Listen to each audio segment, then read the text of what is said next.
আসসালামু আলাইকুম। আহ, বর্তমানে নতুন অ্যাপেল আইডিগুলো অনেক সময় প্রবলেম করে। সেটা হচ্ছে আপনার দেখা গেছে ডিসেবল হয়ে যায় কিংবা নট অ্যাক্টিভ হয়ে যায়। অ্যাপেল থেকেই করে এটা আমাদের কোনো হাত থাকে না। হ্যাঁ, তো আমরা কাস্টমার সেফটির জন্য আমরা কিছু স্টেপ দেখাবো আপনাদেরকে, তো যাতে আপনি প্রবলেমে না পড়েন। হ্যাঁ, কারণ আমি চাই না কোনো কাস্টমার আমার থেকে অ্যাপেল আইডি খুলে নেওয়ার পরে প্রবলেমে পড়ুক। সো নতুন আইডিগুলো 1 থেকে 1.5 মাস আপনার ফাইন্ড মাই আইফোনগুলো অফ থাকবে। এই ভিডিওগুলো হচ্ছে যারা ফাইন্ড মাই আইফোন বোঝে না কিংবা জানে না তাদের জন্য। তো আপনি যদি বুঝে থাকেন যে হ্যাঁ, ফাইন্ড মাই আইফোন আপনি এটা অফ করতে পারবেন, তাহলে স্কিপ করতে পারেন ভিডিওটা।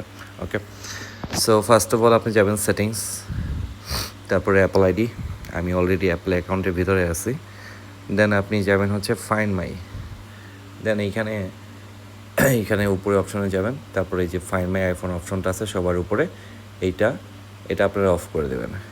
অফ করার সময় আপনার অ্যাকাউন্টের পাসওয়ার্ড চাবে, সেই পাসওয়ার্ডটা আপনারা দিয়ে দিবেন, তাহলে আপনার ফাইন্ড মাইটা অফ থাকবে। আর এটা অফ থাকবে 1 থেকে 2 মাস। 2 মাস পরে গিয়ে আপনি সেমভাবে এইখানে এসে আপনার এই ফাইন্ড মাই আইফোনটা আবার অন করে নেবেন। ওকে।